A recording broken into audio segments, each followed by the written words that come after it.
காக்காவும் குறிக்காகவும் வெயிலோட கொடுமை தாங்காம நேர தேடி பறந்து போய்கிட்டு இருந்தாங்க. ஆனா காவங்களோட நேரமும் என்னமோ தெரியல, எந்த இடத்துலயுமே இவங்க எதிர்பார்த்த மாதிரி நேரம் இல்ல. இந்த சமயத்துல தன்னோட அப்பா கூட போய்கிட்டு இருந்த ஒரு பேபி மேகம் ஒண்ணு காத்து அதிகமா வீசினதால அப்பாவை விட்டு பிரிஞ்சு போயிடுச்சு. இப்படி தன்னோட அப்பாவை பிரிஞ்ச அந்த பேபி மேகம் அழுதுகிட்டே அப்பாவை தேட ஆரம்பிச்சது. கோரி, அங்க பாரு, ஒரு சின்ன மேகம் ஒண்ணு அழுதுகிட்டே வருது. வா, சீக்கிரமா போய் அதை பிடிச்சு என்ன விஷயம்னு விசாரிப்போம். இப்படி பேசிக்கிட்ட காவங்கள் 2 பேரும் பிறகு அந்த மேகத்தை பிடிச்சு நிப்பாட்டி இப்படி பேச ஆரம்பிச்சாங்க. ஆமா, நீ யாரு? எங்க போய்கிட்டு இருக்க? அங்கிள் ஜி, என்னை விட்டுடுங்க. நான் எங்க அப்பா கூட மிதந்து வந்துகிட்டு இருக்கிறப்ப திடீர்னு வேகமா வீசின காத்தால எங்க அப்பாவை தவற விட்டுட்டேன். இப்ப நான் அவரை தேடி தான் போயிட்டு இருக்கேன். அவரும் என்ன காணாம ரொம்ப கவலைப்படுவாரு. இங்க பாரு, வெயில் கொடுமை தாங்காம நாங்கெல்லாம் இவ்வளவு கஷ்டப்பட்டுக்கிட்டு இருக்கப்ப உனக்கு உங்க அப்பா கேக்குதா? உங்க அப்பா உன்னை தேடி இங்க வரட்டும். அவர்கிட்ட நான் பேச வேண்டியது நிறைய இருக்கு. பிறகு காணுக்காகவும் குறிக்காகவும் சேர்ந்து அங்கிருந்து ஒரு கைத்தை எடுத்து அந்த மேகத்தை தட்டி போட்டாங்க. பிறகு கொஞ்ச நேரத்துல தன்னுடைய குழந்தைய தேடிட்டு வந்த அப்பா மேகம் காங்கள் கிட்ட தன்னோட குழந்தை இருக்கிறத பார்த்துட்டு அங்க வந்துச்சு. என்னோட குழந்தைய எதுக்காக கட்டி போட்டிருக்கீங்க? அவனை அவிர்த்து விடுங்க. நாங்க சுந்தரவன காட்டுக்கு போய் அங்க மழை பெஞ்சாகணும். இங்க பாரு, வெயிலால நாங்க ரொம்ப கஷ்டப்படுறோம். நீ எங்க காட்டுல மழை பெய்யாத வரைக்கும் உன்னோட குழந்தைய நாங்க விட மாட்டோம். இங்க பாருங்க, உங்க காட்டுல இது கோடை காலம். மழை பெய்யற சூழ்நிலை வர்றப்பதான் நாங்க இங்க வந்து மழை பெய்ய முடியும். இங்க பாருங்க காலுஜி, இந்த மேகம் இப்படியெல்லாம் சொன்னா கேட்காது. நீங்க இந்த பேபி மேகத்தை தூக்கிக்கிட்டு நம்ம வீட்டுக்கு வாங்க. இப்படி சொல்லிட்டு கோரிக்காக முன்னாடி பறந்து போக காலுக்காக அந்த பேபி மேகத்தை தூக்கிக்கிட்டு பின்னாடியே பறந்து போச்சு. இத பார்த்த அந்த அப்பா மேகமும் காவங்கள் பின்னாடியே மிதந்து போச்சு. எப்படி போன அந்த அப்பா மேகம் காவங்களோட பின்னாடியே போனதால காவங்களோட வீட்டுக்கு போய் சேர்ந்துருச்சு. என்னோட குழந்தைய அவிழ்த்து விடுங்க. நாங்க சுந்தரவன காட்டுக்கு போயாகணும். எங்களுக்கு நேரம் ஆகுது. மேகமே, நீ எங்க காட்டுல மழை பெய்யாத வரைக்கும் இந்த பேபி மேகத்தை நாங்க விடுதலை பண்ண மாட்டோம். நான் சொல்றத புரிஞ்சுக்கங்க. நான் மட்டும் உங்க காட்டுல மழை பெய்ய முடியாது. நிறைய மேகங்கள் சேர்ந்தாதான் உங்க காடு பூரா மழை பெய்ய முடியும். சரி, உன்னோட பேச்சுக்கே நாங்களும் வர்றோம். நீ இந்த காடு பூரா மழை பெய்ய வேண்டாம். அட்லீஸ்ட் எங்க வீட்டுக்கு மட்டுமாவது நீ மழை பெஞ்சே ஆகணும். தயவு செய்து என்ன மன்னிச்சிடுங்க. எங்களோட தலைவரான மேகராஜா என்ன சுந்தரவன காட்டுல தான் மழை பெய்ய சொல்லிருக்காரு. நான் அதை என்னோட இஷ்டத்துக்கு மாத்தி உங்க காட்டுல மழை பெய்ய முடியாது. உன்னோட பேபி மேகம் உனக்கு வேணும்னா நீ எங்க வீட்டுக்கு மட்டுமாவது மழை பெஞ்சே ஆகணும். இல்லன்னா நீ இங்க நிக்கிறது வேஸ்ட். இடத்த காலி பண்ணு. இவங்க இப்படி பேசிக்கிட்டு இருக்கும் போது ராத்திரி ஆயிடுச்சு. உடனே வேற வழி இல்லாத அந்த அப்பா மேகம் காவல் வீட்டு மேல மட்டும் மழை பெய்ய ஆரம்பிச்சது. இப்படி மழை பெய்ய ஆரம்பிச்ச உடனே காணிக்காகவும் கோரிக்காகவும் ரொம்ப சந்தோஷமானாங்க. காலுஜி, இப்ப நம்ம வீடு நல்லா குளுமையா இருக்குல்ல? ஆமாம் கோரி, இதே மாதிரி இந்த மேகத்தை வச்சு தினமும் ராத்திரி நம்ம வீட்டுல மழை பெய்ய வைக்கணும். அதனால நீ இந்த பேபி மேகத்தை தூக்கி அந்த மரப்பெட்டியில வச்சு மூடிடு. காலுக்காவும் இப்படி சொன்ன உடனே கோரிக்காவும் அந்த பேபி மேகத்தை தூக்கி ஒரு மரப்பெட்டியில வச்சு மூடிடுச்சு. காலுக்காவத்தோட வீடும் சோனாக்குடியோட வீடும் பக்கத்துல இருந்தது. அன்னைக்கு ராத்திரி மழை பெய்யுற சபத்தை கேட்டதும் சோனாக்குருவி ஜன்னல் வழியா எட்டி பார்த்தது. காலுக்காகத்தோட வீட்டு மேல மழை பெஞ்சுக்கிட்டு இருக்கத பார்த்த சோனாக்குருவி அந்த காடு பூரா மழை பெய்யறதா நினைச்சிருச்சு. வாடா, பரவாயில்ல, இப்ப மழை பெய்ய ஆரம்பிக்குது. இதுக்கப்புறமாவது நம்ம வெயில் கொடுமையில இருந்து கொஞ்சம் கொஞ்சமா தப்பிக்கலாம். இப்படி நினைச்ச சோனாக்குருவி பிறகு மறுபடியும் தன்னோட கூட்டியா படுத்து தூங்க ஆரம்பிச்சது. மறுநாள் பொழுது விடிஞ்சிச்சு.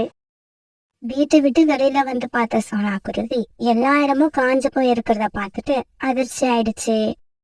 என்ன இது, நேத்து ராத்திரி மழை பெஞ்சதை நான் என் கண்ணால பார்த்தேன். ஆனா எங்கேயும் ஈரமே இல்ல. இது ரொம்ப ஆச்சரியமா இருக்கு. இப்படி சொன்ன சோனாக்குருவி அந்த சமயத்துல கோரிக்காக வீட்டை பார்த்துடுச்சு. கோரிக்காகத்தோட வீட்டை சுத்தியும் ராத்திரி மழை பெஞ்சதால ஈரமா இருந்தது. இதை பார்த்து ஆச்சரியமான சோனாக்குருவி உடனே காவலோட வீட்டுக்கு பறந்து போச்சு. காலண்ணா, ராத்திரி மழை பெஞ்சது உண்மையா இல்லையா? மழை பெஞ்சது உண்மைதான். ஏன் உங்க வீட்டுல மழை பெய்யலையா? இல்ல, எங்க வீட்ல மழை பெய்யல, உங்க வீட்ல மட்டும்தான் மழை பெஞ்சு நனைஞ்சிருக்கு. இது எப்படி நடந்துச்சுன்னு தான் எனக்கு புரியல. சோனா, இது எப்படி நடந்ததுன்னு எங்களுக்கும் தெரியல. அது எப்படி வேணாலும் இருந்துட்டு போகட்டும். எங்க வீட்ல மழை பெஞ்சதால எங்களுக்கு சந்தோஷமா இருக்கு. உடனே சோனா குருவி சோகமா தன்னோட வீட்டுக்கு திரும்பி போயிடுச்சு. பிறகு கொஞ்ச நேரம் கழிச்சு அப்பா மேகம் தன்னோட பேபி மேகத்தை அழைச்சிட்டு போறதுக்காக காவங்களோட வீட்டுக்கு மிதந்து வந்துச்சு. ஆனா காவங்கள் அந்த பேபி மேகத்தை விடுதலை பண்ண மறுத்துட்டாங்க. இங்க பாரு, நீ உன்னோட குழந்தைய உயிரோட பாக்கணும்னா தினம் தினம் இதே மாதிரி ராத்திரியில வந்து எங்க வீட்டு மேல மழை பெஞ்சாகணும். முடியாதுன்னு சொன்னீன்னா உன்னோட குழந்தைய நாங்க கொன்னுடுவோம். கோரிக்காக சொன்னதை கேட்டு அப்பா மேகம் ரொம்பவும் பயந்து போயிடுச்சு. கண்ணீர் விட்டு அழுதுச்சு. காகங்களே, தயவு செய்து என்னோட குழந்தைய ஒண்ணும் பண்ணிடாதீங்க. நான் தினமும் ராத்திரி உங்க வீட்டுக்கு வந்து நீங்க சொன்ன மாதிரியே மழை பெய்யறேன். இங்க பாரு மேகமே, நீ இப்படி நல்ல பிள்ளையா நாங்க சொன்னதை கேட்டனா உன்னோட குழந்தைய நாங்க ஒன்னும் பண்ண மாட்டோம். அப்புறம் ஒரு விஷயம், இந்த விஷயத்தை நீ யார்கிட்டயும் சொல்லக்கூடாது. அப்படி யார்கிட்டயாவது சொல்லணும்னு நினைச்சேன்னா உன் குழந்தையோட உயிருக்கு ஆபத்து வந்துடும். பிறகு சோகமான மனசோட அப்பா மேகம் அங்கிருந்து மறந்து போயிடுச்சு. பிறகு காவங்கள் சொன்ன மாதிரி தினமும் ராத்திரி அந்த அப்பா மேகம் காவங்களோட வீட்டுக்கு வந்து மழை பெய்ய ஆரம்பிச்சது. இப்படியே சில நாட்கள் நகர்ந்துச்சு. இப்படி தொடர்ந்து மழை பெஞ்சதால காவங்களோட வீடு இருந்த மாமரத்துல இப்ப பூக்கள் பூத்து காய்கள் காய்க்க ஆரம்பிச்சது. அந்த காய்கள் எல்லாம் கொஞ்ச நாள்லயே பழமாவும் மாறிடுச்சு. காலுஜி, இங்க பாத்தீங்களா, நாம வீடு கட்டி இருக்கிற மரத்துல இப்ப மாம்பழங்கள் பழுக்க ஆரம்பிச்சிருச்சு. இந்த பேபி மேகம் நம்ம கிட்ட இருக்கிறதால நமக்கு நிறைய நன்மைகள் நடக்குது. ஆமா கோரி, அதனாலதான் சொல்றேன், அந்த பேபி மேகத்தை நாம எப்பவுமே விடுதலை பண்ண கூடாது. காவங்களோட வீட்டுல மட்டும் ராத்திரி மழை பெய்யற விஷயம் கொஞ்சம் கொஞ்சமா அந்த காட்டுல உள்ள பறவைகள் எல்லாருக்கும் தெரிய ஆரம்பிச்சிருச்சு. ஆனா அதுக்கான காரணம் தான் யாருக்கும் தெரியல. சோனா, இது எப்படின்னு தெரியல. தினமும் ராத்திரி காகங்களோட வீட்ல மட்டும் மழை பெய்யுது. ஆனா நம்ம காடு எப்போதும் போல வறண்டு கிடக்கு. புராணா, இந்த விஷயம் எனக்கு ஏற்கனவே தெரியும். தெரிஞ்சு என்ன பண்றது? நம்மளால எதுவும் பண்ண முடியாது. ஏன்னா மழை பெய்யற விஷயம் இயற்கையானது. அதனால இதுல காவலோட சூழ்ச்சி எதுவும் இருக்காதுன்னு நினைக்கிறேன்.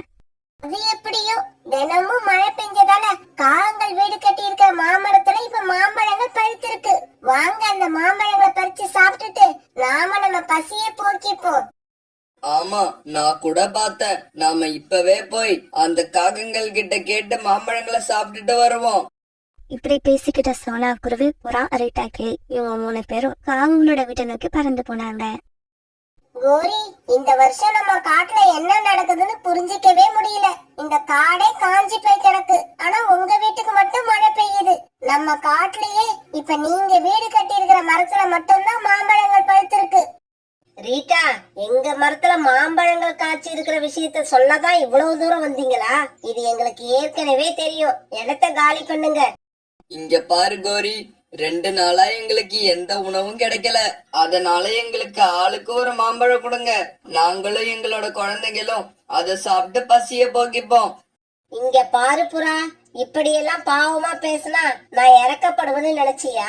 இந்த கோரி கிட்ட இறக்கங்கிறதே கிடையாது. நீங்க எப்படிதான் கேட்டாலும் எங்க கிட்ட இருந்து நீங்க மாம்பழங்களை வாங்கவே முடியாது. அத முதல்ல தெரிஞ்சுக்கோங்க. கோரி அக்கா, கொஞ்சம் தயவு பண்ணுங்க. எங்க நிலைமைய கொஞ்சம் நினைச்சு பாருங்க. எங்களுக்கு ஆளுக்கு ஒரு மாம்பழம் வேண்டாம், ஒரே ஒரு மாம்பழம் கொடுங்க. அதை நாங்க 3 பேரும் ஆளுக்கு கொஞ்சமா எடுத்துக்கிறோம்.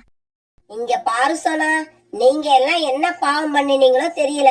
அதனாலதான் உங்க வீட்டுல எல்லாம் மழை பெய்ய மாட்டேங்குது. போங்க போங்க, இதுக்கப்புறமாவது இந்த மாதிரி இத குடு அத குடுன்னு கேட்டு அடுத்தவங்களுக்கு தொல்லை கொடுக்காதீங்க. எங்களை மாதிரி யாருக்கும் தொல்லை கொடுக்காம வாழ கத்துக்கோங்க. இங்க பாருங்க, நீங்களா இடத்த காலி பண்றீங்களா இல்ல நான் குச்சியை எடுத்துக்கிட்டு வந்து அடிச்சு விரட்டட்டுமா? காங்கன் இப்படி இறக்கமே இல்லாம பேசின உடனே சோனா குருவி, புறா, அரிட்டாக்கிளி இவங்க 3 பேரும் அந்த இடத்தை விட்டு கிளம்பி உணவு தேட போனாங்க. இப்படி ரொம்ப தூரம் பறந்து போன இவங்களுக்கு எந்த உணவுமே கிடைக்கல. அதனால சோர்ந்து போன இவங்க 3 பேரும் ஒரு மரத்து மேல உட்கார்ந்தாங்க. அந்த சமயத்துல அங்க அழுதுகிட்டு இருந்த அப்பா மேகத்தை இவங்க பாத்துட்டாங்க. உடனே 3 பேரும் அழுதுகிட்டு இருக்க அந்த அப்பா மேகத்துக்கிட்ட போனாங்க. மேகண்ணா, ஏன் அழுவுறீங்க? என்ன ஆச்சு? இல்ல, என்னால எதுவும் சொல்ல முடியாது. நான் உங்ககிட்ட உண்மையை சொன்னா என்னோட குழந்தைய அந்த காகங்கள் கொன்னுடுவாங்க. இங்க பாரு மேகமே, உனக்கு என்ன பிரச்சனைன்னு நீ எங்க கிட்ட சொன்னாதான் அதுல இருந்து நீ வெளியே வர்றதுக்கான வழியை எங்களால சொல்ல முடியும். இப்படி காகங்களுக்கு பயந்து எங்க கிட்ட உண்மையை சொல்லலன்னா நீ கடைசி வரைக்கும் இப்படி அழுதுகிட்டே இருக்க வேண்டியதுதான். உடனே கொஞ்சம் தைரியம் வந்த அந்த அப்பா அம்மாக்கும் நடந்த எல்லாத்தையும் அவங்க கிட்ட சொல்ல ஆரம்பிச்சது.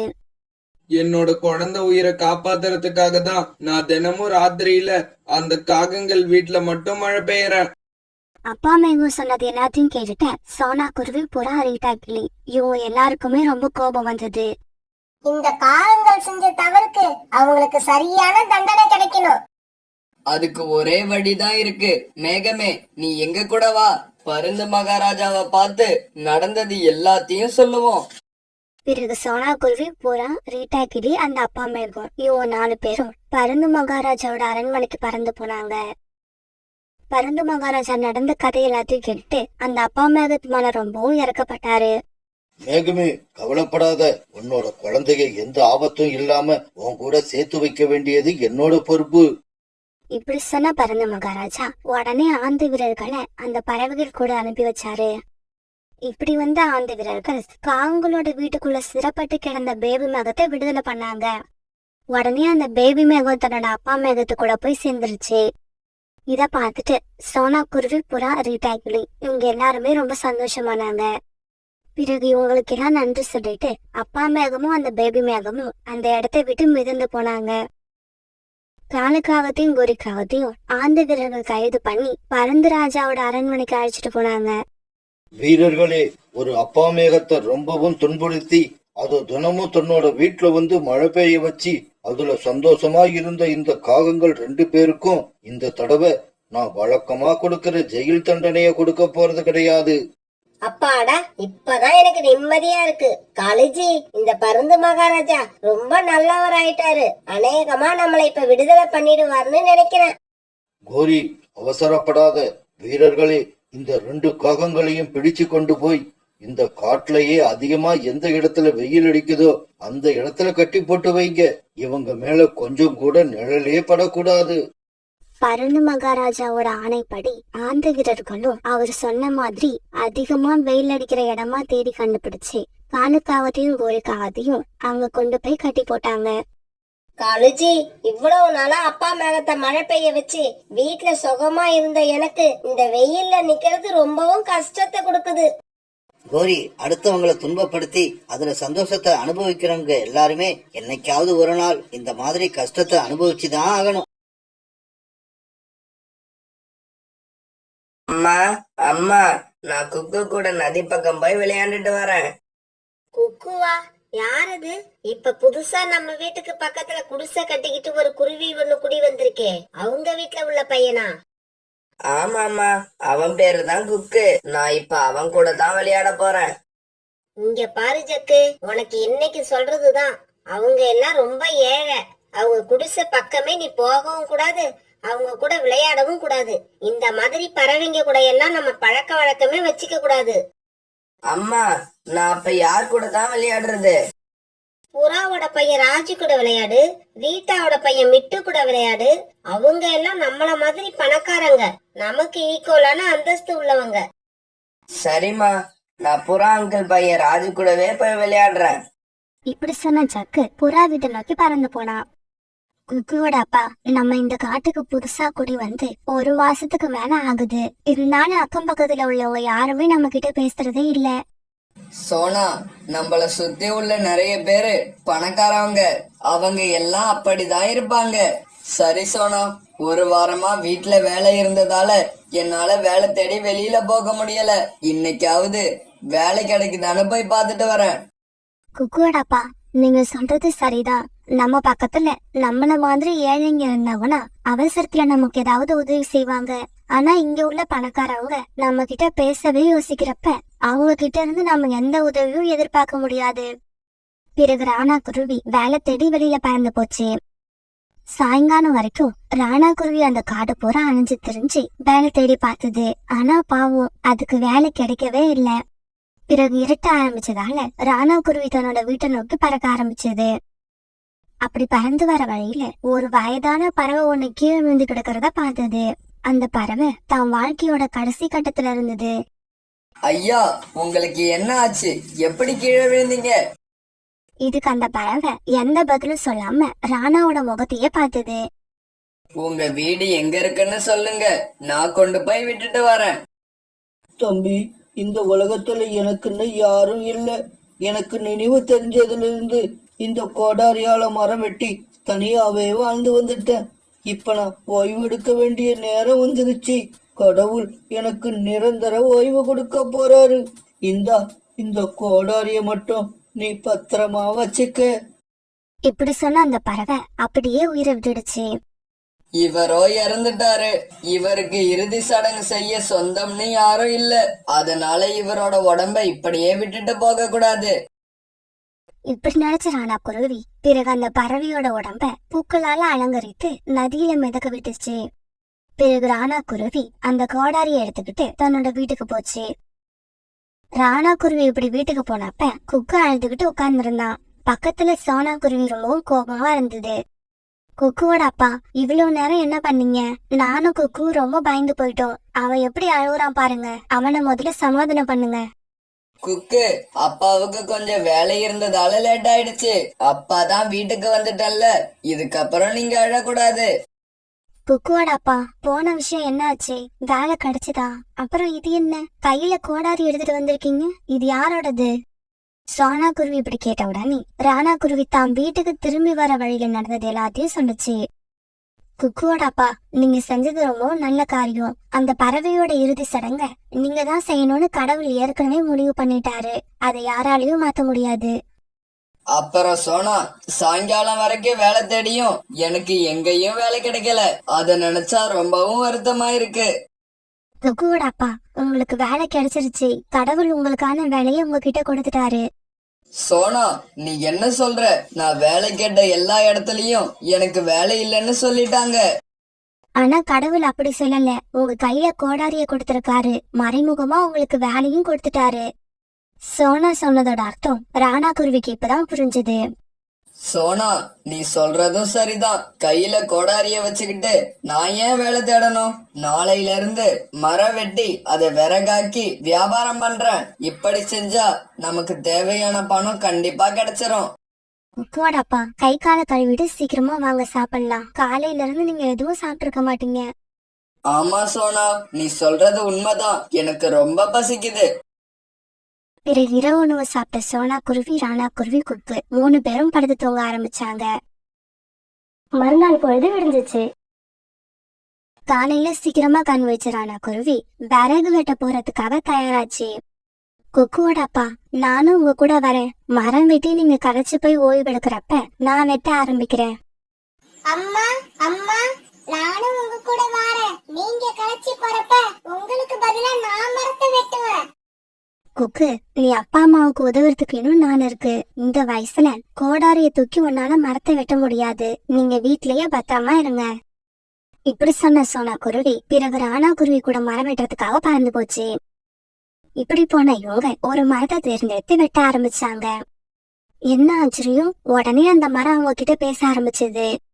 ஆனா குருவி, சோனா குருவி, நீங்க 2 பேரும் வந்துட்டீங்களா? நான் எவ்வளவு நேரமா உங்களுக்காக காத்திருக்கிறது. சோனா, என்ன இது ஆச்சரியமா இருக்கு. இந்த மரம் பேசுது. அதுவும் இல்லாம உன் பேரையும் என் பேரையும் தெரிஞ்சு வச்சிருக்கு. இந்த கோடாரி யார் கையில இருக்கோ அவங்கள பத்தி எனக்கு எல்லாமே தெரியும். இங்க பாருங்க, இந்த கோடாரிய உங்ககிட்ட கொடுத்தது ஒரு பெரிய மகான். நீங்க ஏழ்மை நிலையிலையும் நேர்மையா இருந்தீங்க. அதுக்கான பரிசு தான் இந்த கோடாரி. இந்த கோடாரி தான் உங்களை என்கிட்ட அழைச்சுக்கிட்டு வந்தது. என்கிட்ட வந்தவங்க யாருக்கும் வாழ்க்கையில கஷ்டமே இருக்காது. அப்படின்னா எங்க வாழ்க்கையில உள்ள கஷ்டம் தீர போகுதா? அது எப்படி? இங்க பாருங்க, இப்ப நான் கண்ணை மூடுவேன். நான் கண்ணை மூடின உடனே ஒரு பெரிய பொந்து உங்க கண்ணுக்கு தெரியும். கொஞ்சம் கூட தாமதிக்காம நீங்க அந்த பொந்துக்குள்ள போங்க. உங்களுக்கு தேவையானதை எடுத்துக்கிட்டு சீக்கிரமா வெளியில வந்துருங்க. மறுபடியும் சொல்றேன், தேவையானதை எடுத்துக்கிட்டு சீக்கிரமா வெளியில வந்துருங்க. இப்படி சொன்ன அந்த மரம் தன்னுடைய கண்களை மூடுச்சு. அந்த மரம் சொன்ன மாதிரி ஒரு பெரிய பொந்து ஒண்ணு உண்டாச்சு. உடனே ராணா குருவியும் சோனா குருவியும் அதுக்குள்ள பறந்து போனாங்க. அந்த பொந்துக்குள்ள யாராலையும் நம்ப முடியாதபடி தங்க நகைகளும் வைர நகைகளும் குவிஞ்சு கிடந்தது. குக்குவோட அப்பா, என்ன இது, பொந்துக்குள்ள இவ்வளவு நகைகள் இருக்கு? சோனா, எவ்வளவு வேணாலும் இருந்துட்டு போகட்டும், நமக்கு தேவையானதை எடுத்துக்கிட்டு நாம வெளியில போவோம். இப்படி பேசிக்கிட்ட ராணா குருவியும் சோனா குருவியும் அங்க கிடந்த சாக்குல தனக்கு தேவையான நகைகளை எடுத்து வச்சுக்கிட்டாங்க. குக்குவோட அப்பா, நம்ம வாழ்க்கையை சந்தோஷமா கைக்கிறதுக்கும் இல்லாத பறவைகளுக்கு உதவுறதுக்கும் இந்த நகைகள் போதுமானது. பிறகு அந்த மூட்டையை தூக்கிட்டு ராணா குருவியும் சோனா குருவியும் வெளியே வந்தாங்க. இப்படி எடுத்துட்டு வந்த தங்க நகைகளை தேவையான அளவு வித்து அதை பணமாக்கிக்கிட்டாங்க. அந்த பணத்தை வச்சு குடிசை இருந்த இடத்துல தங்களுக்காக ஒரு சின்ன அழகான வீட்டை கட்டிக்கிட்டாங்க. மீதி இருந்த பணத்துல ஒரு ஹோட்டல் ஒண்ணு ஆரம்பிச்சு அதுல சோனா குருவியும் ராணா குருவியும் கடுமையா உழைக்க ஆரம்பிச்சாங்க. அதே சமயம் பக்கத்துல ஏழை பறவைகளுக்காக ஆசிரமம் ஒண்ணு தொடங்கி இலவசமா உணவு கொடுத்தாங்க. காலேஜி, அந்த ஏழை குருவிங்க இருந்த இடத்துல இப்ப யாரோ புதுசா வீடு கட்டிக்கிட்டு வந்திருக்காங்க. அவங்க பெரிய பணக்காரங்க போல இருக்கு. கோரி, உனக்கு விஷயம் தெரியாதா? அந்த இடத்துல வேற யாரும் வீடு கட்டிக்கிட்டு வரல. அங்க இருந்த அதே குருவிங்க தான் இப்ப பெரிய பணக்காரவங்களா மாறிட்டாங்க. ஐயோ காலேஜி, நீங்க சொல்றது உண்மையா இருக்க கூடாது. ஒரு கால் அது உண்மையா இருந்தா என்னால தாங்க முடியாது, நிம்மதியா தூங்கவும் முடியாது. கோரி, நாம முதல்ல அந்த குருவிங்களுக்கு எப்படி இந்த அளவுக்கு பணம் வந்ததுன்னு தெரிஞ்சுக்கணும். பிறகு நேரம் கிடைக்கிறப்ப எல்லாம் காலுக்காகவும் கோரிக்காகவும் சோனா குருவி வீடு ஜன்னல் பக்கம் போய் அவங்க என்ன பேசிக்கிறாங்கன்னு கேட்க ஆரம்பிச்சாங்க. இப்படி சோனா குருவி வீட்டை சுத்தி சுத்தி வந்து அவங்க பேசுறத கேட்ட காகங்கள் 2 பேரும் குருவிகளுக்கு பணம் கிடைக்க காரணமா இருந்த எல்லா ரகசியத்தையும் தெரிஞ்சுக்கிட்டாங்க. காலேஜி, இப்ப அந்த கோடாரிய நாம எப்படியாவது வாங்கி ஆகணும்.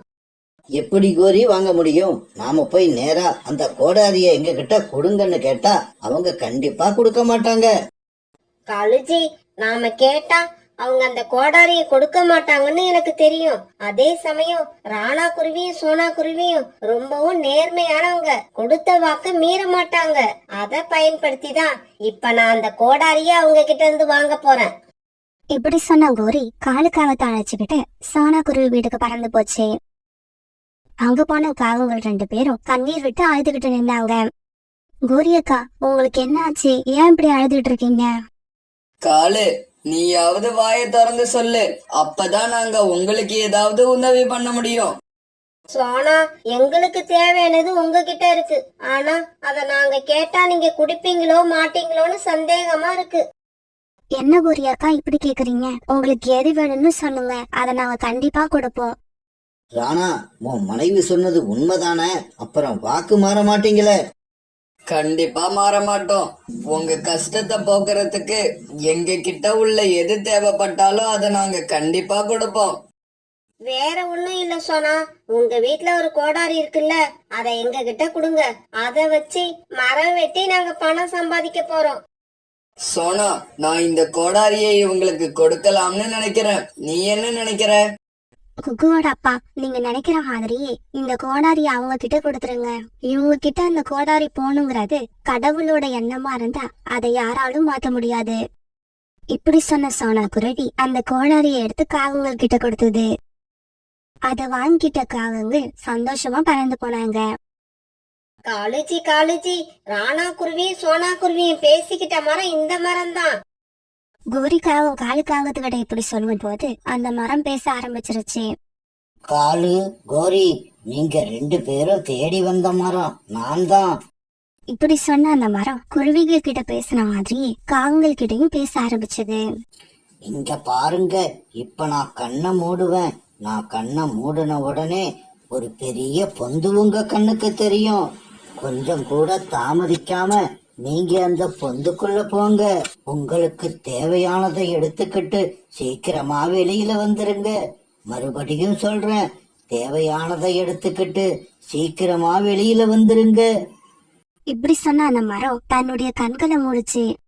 இப்படி பேசின அந்த மரம் தன்னோட கண்ணை மூட அந்த மரத்துல ஒரு பெரிய பொந்து உண்டாச்சு. உடனே காகங்கள் 2 பேரும் பொந்துக்குள்ள பறந்து போனாங்க. ஐயோ ஐயோ ஐயோ, காலுச்சி எவ்வளவு தங்கம், எவ்வளவு உயரம்! இத பார்த்த சந்தோஷத்துல எனக்கு இதயமே நின்னுடும் போல இருக்கு. கோரி, இவ்வளவு தங்க நகைகளை கண்ணுல காமிச்சிட்டு தேவையானதை மட்டும் எடுத்துக்கிட்டு சீக்கிரம் வாங்கன்னு அந்த மரம் ஏன் சொல்லுச்சு? காலுச்சி தேவையானதை தானே எடுத்துக்க சொல்லுச்சு. நமக்கு இங்க உள்ள எல்லாமே தேவைப்படும். சீக்கிரமா எல்லாத்தையும் மூட்டை கட்ட ஆரம்பிங்க. காகங்கள் 2 பேரும் அந்த மரம் சீக்கிரமா வெளியில வரணும்னு சொன்னதை மறந்து எல்லா நகைகளையும் மூட்டை கட்ட ஆரம்பிச்சாங்க. இவங்க இப்படி மூட்டை கட்டிக்கிட்டு இருக்கப்ப ரொம்ப நேரம் ஆனதால அந்த குகையோட வாசல் தன்னால முடிக்கிச்சு. இப்படி எல்லா நகைகளையும் மூட்டையா கட்டினதுக்கு அப்புறம் தான் கோரிக்காவை அந்த மரப்பொந்தோட வாசல் மூடி இருக்கிறத பார்த்தது. காலுச்சி இங்க பாருங்க, நம்ம உள்ள வந்த வழி இப்ப மூடி இருக்கு. கோரி, அப்படின்னா இப்படி நடக்கும்னு தெரிஞ்சுதான் அந்த மரம் தேவையானதை எடுத்துக்கிட்டு சீக்கிரம் வாங்கன்னு சொல்லிச்சு போல இருக்கு. காலுச்சி இப்ப நாம என்ன பண்றது? எனக்கு இந்த தங்கம் வயரம் எதுவுமே வேண்டாம். நாம உயிர் பிழைச்சா போதும். கோரி, இந்த எண்ணம் உனக்கு கொஞ்சம் முன்னால வந்திருந்தா நாம உயிர் பிழைச்சிருக்கலாம். காலம் கடந்து வந்த புத்தியால யாருக்கும் எந்த புண்ணியமும் இருக்காது. நாம இந்த பொந்துக்குள்ளேயே கடந்து சாக வேண்டியதுதான்.